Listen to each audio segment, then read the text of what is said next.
नमस्कार, मैं हूं आपके साथ मीनाक्षी और आप देख रहे हैं प्राइम न्यूज। तो देखिए, प्राइम न्यूज ने आज अपने 6 साल पूरे कर लिए हैं। इन 6 सालों के दरमियान कई उतार चढ़ाव रहे, लेकिन इन सबके बीच कुछ कायम रहा, तो वो था आपका प्यार। और उम्मीद यही है कि आगे भी आपका प्यार यूं ही बरकरार रहेगा। चलिए अब खबरों की शुरुआत करते हैं। तो आज सीएम तीरथ सिंह रावत ने बीजेपी अध्यक्ष से मुलाकात की है। चिंतन शिविर और 2022 चुनाव को लेकर चर्चा की गई। सूत्रों के हवाले से खबर मिल रही है, सतपाल महाराज और धन सिंह रावत को दिल्ली बुलाया गया। पार्टी आलाकमान से मुलाकात की जाएगी। सीएम तीरथ सिंह रावत पहले से दिल्ली में मौजूद हैं। कल देर रात जेपी नड्डा से भी मुलाकात तीरथ सिंह रावत की हुई है। तो देखिए, अगले साल उत्तराखंड में भी विधानसभा चुनाव होना है और उससे पहले ये सियासी हलचल कई मायने इसके निकाले जा रहे हैं। तीरथ सिंह रावत कल से ही दिल्ली के दौरे पर हैं, जहां उनकी मुलाकात कल देर रात भारतीय जनता पार्टी के राष्ट्रीय अध्यक्ष जेपी नड्डा से भी हुई है। इस बीच कई और जानकारी मिल रही है। सीएम तीरथ सिंह रावत बीजेपी अध्यक्ष से भी मुलाकात कर चुके हैं। चिंतन शिविर और 2022 चुनाव को लेकर चर्चा इस बैठक में बातचीत में की गई। सतपाल महाराज, धन सिंह रावत को दिल्ली बुलाया गया है। जाहिर तौर पर अगले साल होने वाले चुनाव को लेकर यह हलचल तेज नजर आ रही है, जहां सतपाल महाराज से भी मुलाकात तीरथ सिंह रावत की होगी। जितेंद्र पेटवाल हमारे संवाददाता ज्यादा जानकारी लेकर जुड़ गए हैं। जितेंद्र, लगातार बैठकों का दौर अब उत्तराखंड को लेकर भी शुरू हो गया है। सीएम तीरथ सिंह रावत दिल्ली के दौरे पर हैं और कल देर रात जेपी नड्डा से भी उनकी मुलाकात हुई है। क्या कुछ खास रहा इस मुलाकात में? देखिए, जाहिर सी बात है कि जब चुनावी वर्ष हो और उत्तराखंड में दो उपचुनाव होने हैं, उसके बाद विधानसभा के चुनाव होने हैं, तो ऐसे में केंद्रीय नेताओं से मेल मुलाकात, मंथन, विचार लाजमी है। और इसी कड़ी में उत्तराखंड के मुख्यमंत्री अपने जो केंद्रीय नेता हैं, वरिष्ठ नेता हैं, उनसे मुलाकात करने दिल्ली गए हैं और मुलाकात चल रही है, दौर अभी भी जारी है।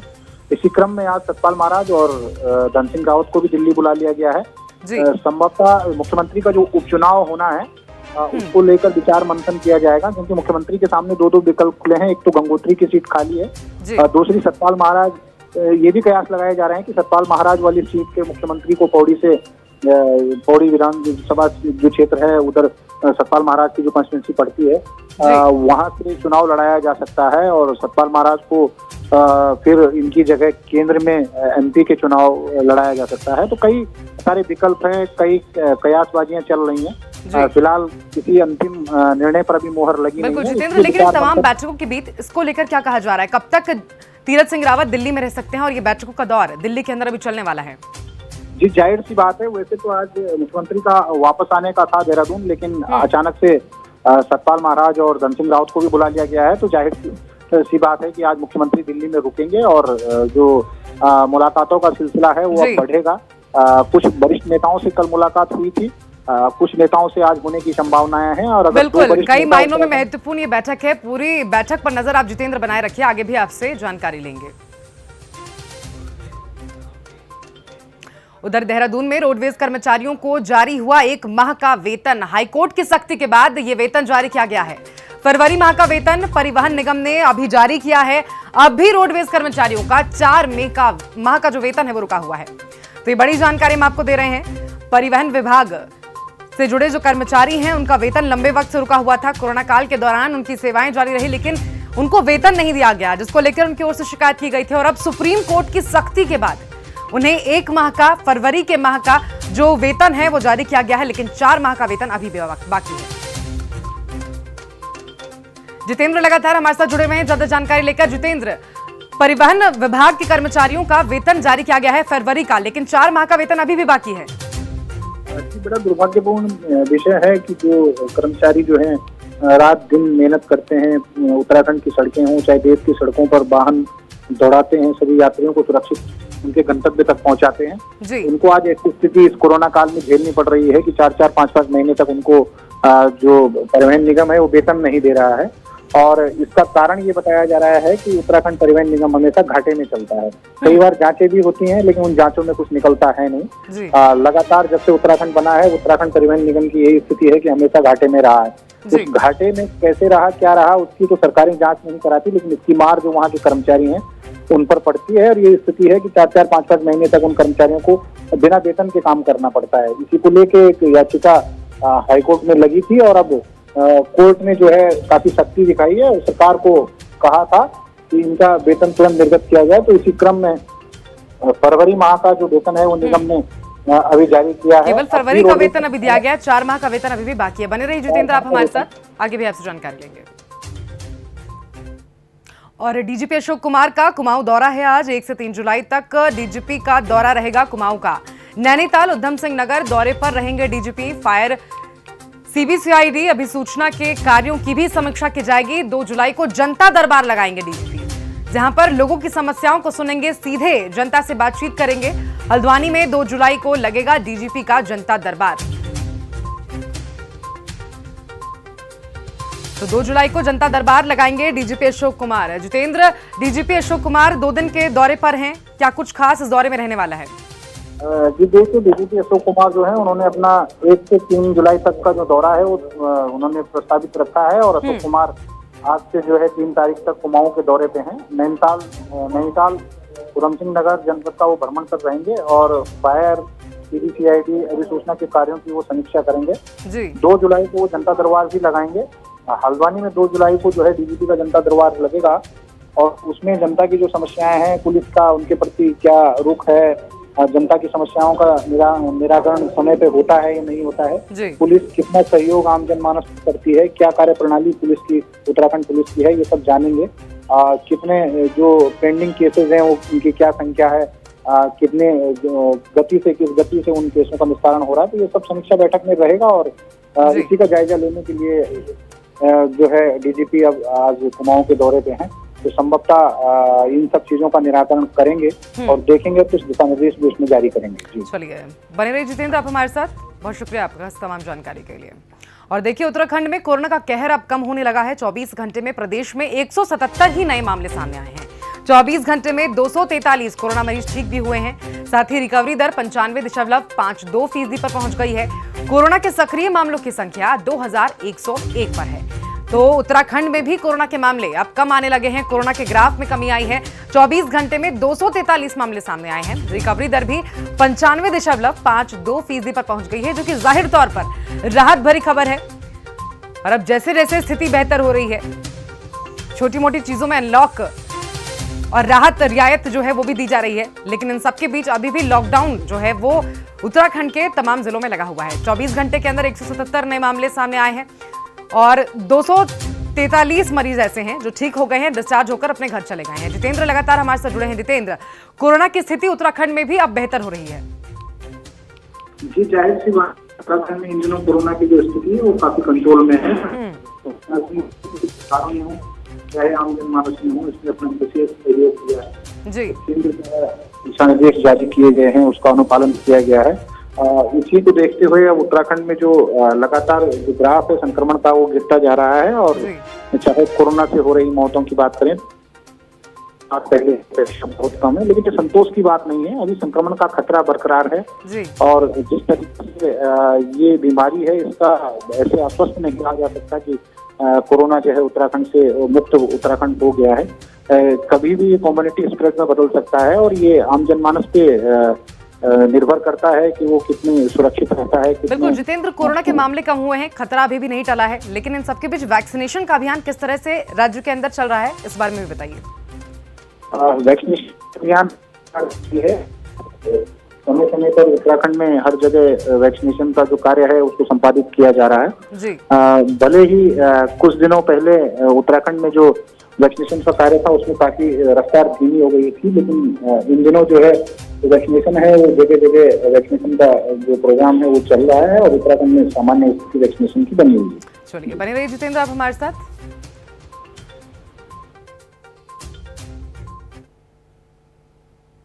और देखिए, देहरादून में शिक्षा मंत्री अरविंद पांडे की जनजागरण यात्रा शुरू हो गई है। हरेला पर्व को हरेला पखवाड़े के रूप में मनाएगा शिक्षा विभाग।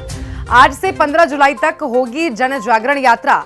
यात्रा के दौरान 13 जिलों में पौधारोपण का कार्यक्रम भी किया जाएगा। तो हरेला पर्व को मनाया जाएगा जनजागरण के तौर पर। आज से 15 जुलाई तक जनजागरण यात्रा की जाएगी। यात्रा के दौरान 13 जिलों में पौधारोपण का कार्यक्रम भी किया जाएगा, लोगों को भी जागरूक किया जाएगा इसे लेकर। तो शिक्षा मंत्री अरविंद पांडे की जन जागरण यात्रा आज से देहरादून में शुरू होने वाली है। जितेंद्र लगातार हमारे साथ जुड़े हुए हैं। जितेंद्र, शिक्षा मंत्री की ओर से जन जागरण यात्रा आज से राज्य के अंदर चलाया जाना है, 15 जुलाई तक ये यात्रा चलेगी, क्या कुछ जानकारी? शिक्षा मंत्री गांधी है, आपसे उन्होंने एक जनजागरण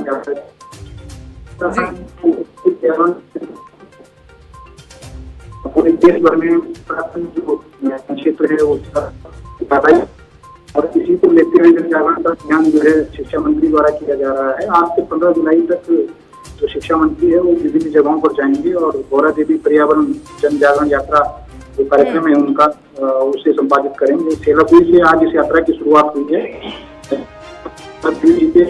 क्षेत्र में उसके अलावा प्रदेश के 13 जिलों के अंतर्गत 45 विधानसभा क्षेत्र के विभिन्न स्थान और विद्यालयों में भ्रमण किया जाएगा और उसके साथ उन्हें पौधरोपण का कार्यक्रम भी किया जाएगा। चलिए, बहुत शुक्रिया जितेंद्र आपका हमारे साथ जुड़ने के लिए, तमाम जानकारी को हमारे दर्शकों तक पहुंचाने के लिए। तो 13 जुलाई तक ये चलेगा और जिसमें पौधारोपण कार्यक्रम भी किया जाएगा।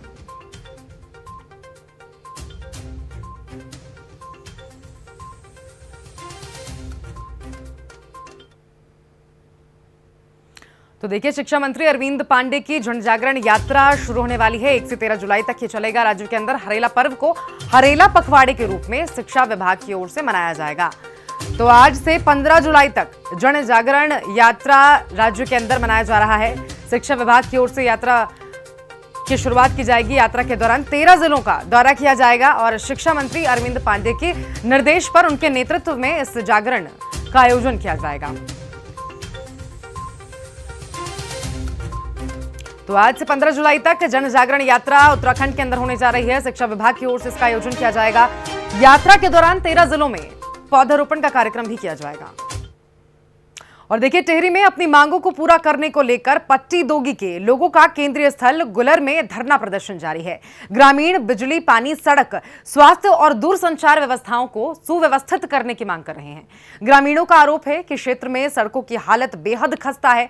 जगह जगह गड्ढे बने हुए हैं। कई लीक रोड्स बरसों से आधा अधूरा पड़ा हुआ है। क्षेत्र में प्राथमिक स्वास्थ्य केंद्र तो है, लेकिन उनमें डॉक्टर की तैनाती नहीं है।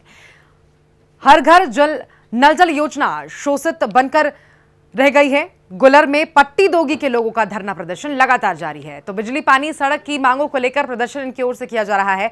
इनकी ओर से यह भी कहा गया है कि कई ऐसे कार्य हैं जो शुरुआत तो कर दिए गए हैं, लेकिन पूरा उन्हें अभी तक नहीं किया गया है। तो गुलर में पट्टी दोगी के लोगों का धरना प्रदर्शन जारी है। बिजली, पानी, सड़क की मांग को लेकर यह प्रदर्शन किया जा रहा है और उनकी ओर से मांग की जा रही है कि जल्द से जल्द व्यवस्थाओं को दुरुस्त किया जाए। आज ये 11 दिवसीय अनशन जो चल रहा है गुल्लर में, आज अनशन का 9वां दिन है और अभी तक जो हमारी मांगे थी शासन प्रशासन से हमें अभी तक कोई भी रिस्पांस नहीं मिला है।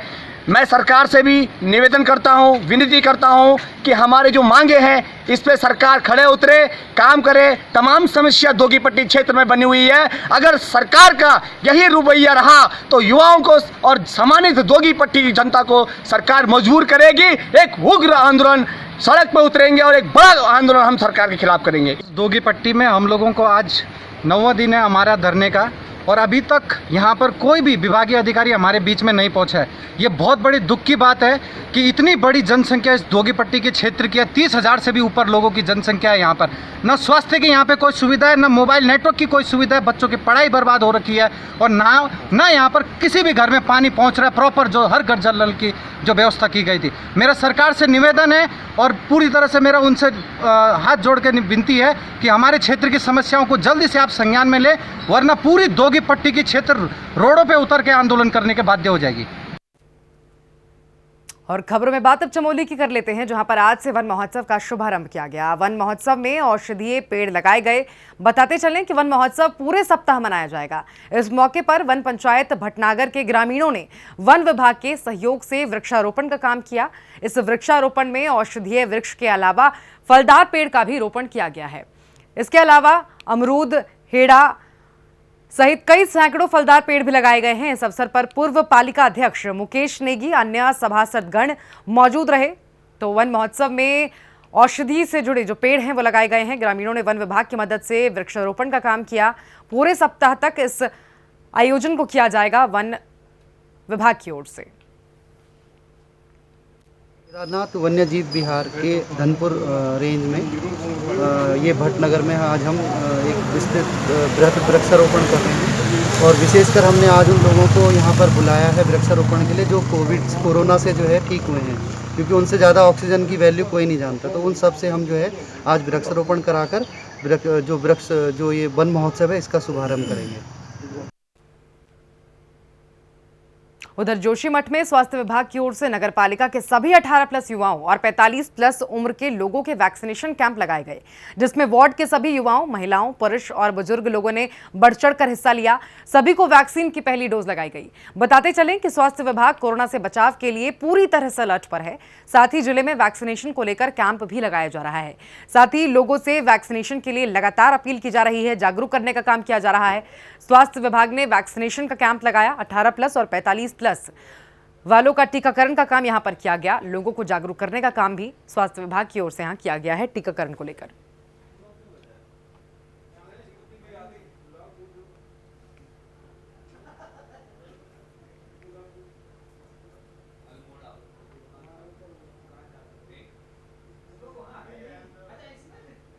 खबर अब अल्मोड़ा से है, जहां पर कोरोना काल की बंदिशों में ढील मिलते ही नशीले पदार्थों के सौदागर फिर से एक्टिव हो गए हैं। वहीं पुलिस ने बड़ी कार्रवाई करते हुए 53 किलो गांजे के साथ अंतरराज्यीय गिरोह के 2 सदस्यों को गिरफ्तार कर लिया है। वहीं जिला मुख्यालय के पास से भी एक युवक को करीब 9 ग्राम स्मैक के साथ पकड़ा गया है। मादक पदार्थों की तस्करी में लिप्त ये युवक चोरी के मामलों में भी जेल जा चुके हैं। तस्करों के खिलाफ पुलिस की बड़ी कार्रवाई लगातार जारी है। नशीले पदार्थों के साथ कई युवकों को पकड़ा गया है। 53 किलो गांजे के साथ 2 तस्कर गिरफ्तार किए गए हैं। साथ ही एक तस्कर को थाने के पास से ही गिरफ्तार किया गया है।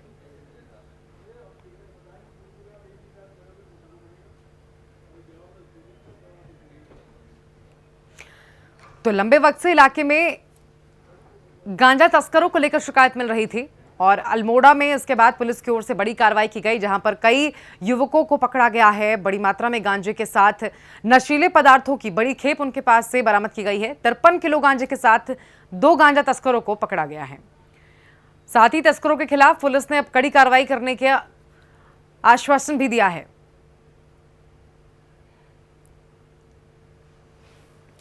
तो देखिए 53 किलो गांजे के साथ 2 गांजा तस्करों को गिरफ्तार किया गया है। अल्मोड़ा का पूरा मामला है। लंबे वक्त से पुलिस को इस बारे में सूचना मिल रही थी, जिसके बाद पुलिस की ओर से कार्रवाई की गई और 2 गांजा तस्कर इसमें पकड़े गए हैं, जिनके पास से 53 किलो गांजा बरामद हुआ है।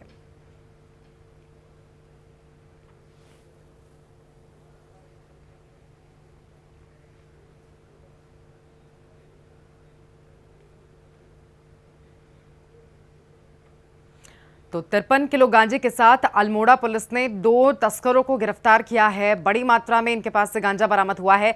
लंबे वक्त से अल्मोड़ा पुलिस को शिकायत मिल रही थी कि गांजा की तस्करी यहां की जा रही है और ऐसे में सूचना के आधार पर जांच करते हुए इन युवकों तक पुलिस पहुंची, जिनके पास से बड़ी मात्रा में गांजा भी बरामद किया गया है। 53 किलो गांजा बताया जा रहा है, जिसके बाद से पुलिस ने दोनों युवकों को गिरफ्तार कर लिया है और उन पर कड़ी कार्रवाई करने की बात कही जा रही है। साथ ही साथ इस बात की जांच भी की जा रही है कि कहां से ये गांजा लाते थे और कहां कहां सप्लाई किया करते थे।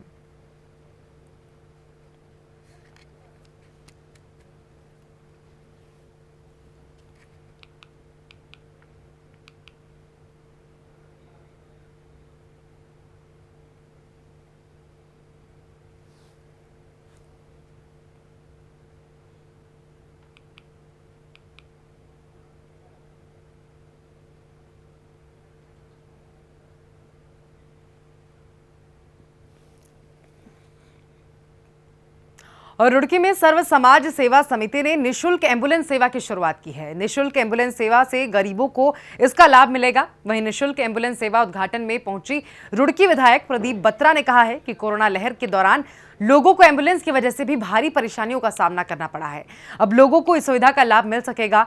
सर्व समाज समिति की अच्छी पहल है ये। समिति ने शुरू की निशुल्क एम्बुलेंस सेवा, जिससे गरीब लोगों को, खासतौर पर ऐसे लोग जो एम्बुलेंस का खर्चा नहीं उठा सकते, उनको फायदा मिलेगा इसका। इसके साथ ही विधायक भी इस कार्यक्रम में पहुंचे। उद्घाटन के समय उनकी ओर से कहा गया कि कोरोना काल के समय, कोरोना की दूसरी लहर के समय खासतौर पर लोगों को एम्बुलेंस से जुड़ी कई समस्याओं का भी सामना करना पड़ा है और ऐसे में लोगों को अब उससे भी निजात मिल सकेगी।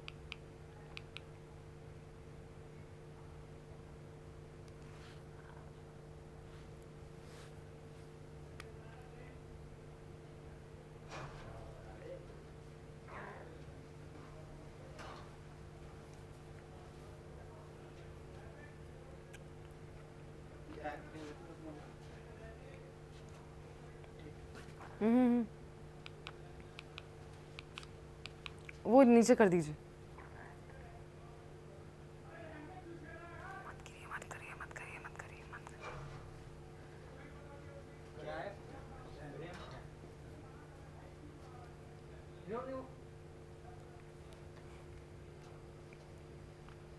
और इसी के साथ फिलहाल इस बुलेटिन में बस इतना ही। देश और प्रदेश की हर खबर के लिए आप देखते रहिए प्राइम न्यूज। नमस्कार।